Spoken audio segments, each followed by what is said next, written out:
No doubt a night to remember for Jared Goff. Here he is, post-game. Great. Can you remember even back to Pee Wee football or anything that you ever finished a game with a perfect completion? Never. I don't think I've ever done it.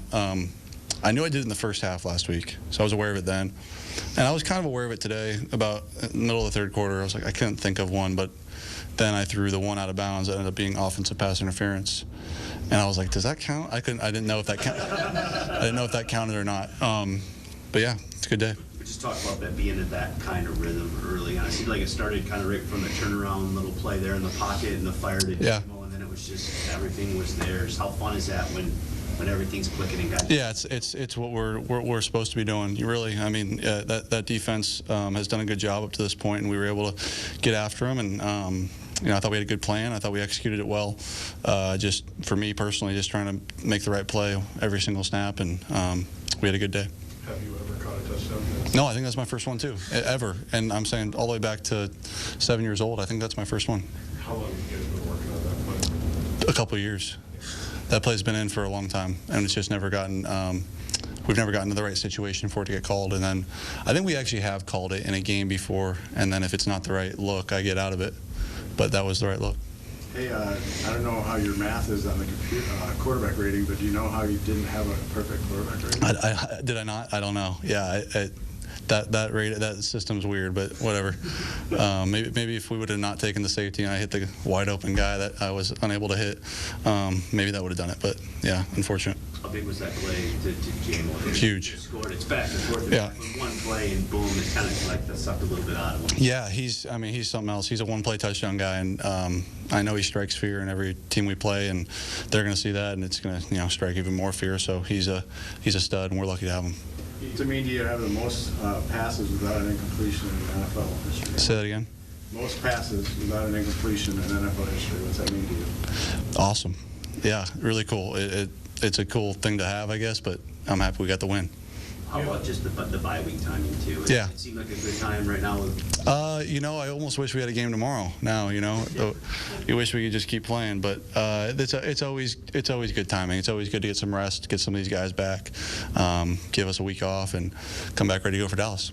You have a pretty iconic Monday night performance in your history, the Rams-Chiefs game. Does this one kind of rank up there with offensive performance? Yeah, probably. Once I learned that it wasn't any incompletions, but it was just I was just trying to make the right play on every snap. It wasn't like we were throwing it way down the field, or I was just able to find the open guy. I had a few checkdowns that popped for some big gains, and I thought the O-line was really incredible today. They really were. They gave me the time back there to kind of have a few pocket scrambles where I'm just kind of moving around and finding the guy.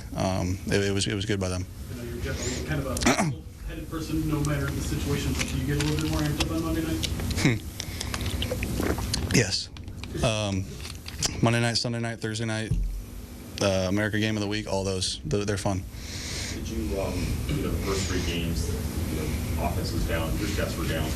Did you ever have any sort of what's going on moments, and when is this going to get going, or were you pretty confident that it might have been this week? I was confident it would happen. I was very confident it would happen. You don't know when it's going to happen or when it's going to kind of open up like it did tonight for us, but I thought that first half last week was indicative of who we are, and be able to draw on that for us this week was important.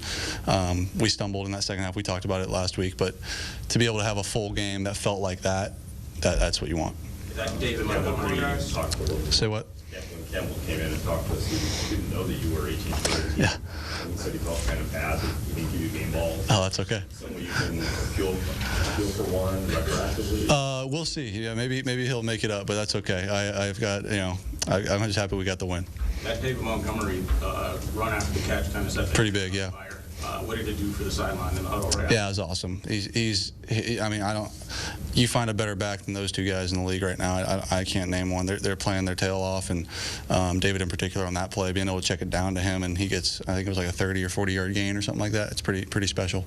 The hook and ladder last week, the fully special today.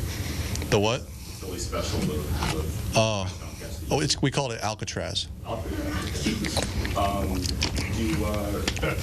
It's fun to watch for everybody, but what does it do for you guys on offense? Because how much of a difference did it make when it's charging you up or something? Yeah, it's always, we have these plays in the game plan a lot, and they don't always just come up. It has to be the right scenario for them, and the hook and ladder was the perfect scenario for it, and so was the Alcatraz tonight. And when they get called, you get a little excited in the huddle, but you got to get the right look for it, and we did. So yeah, it's fun. Is there any special reason it's called Alcatraz? I don't know. Ben called it. It's been called Alcatraz for 2 or 3 years now, and I guess I've never asked him why. There probably is a reason. Yeah, there you go. Yeah, there probably is a reason. I probably should know it. I just don't know. Thank you, guys. All right, go Tigers.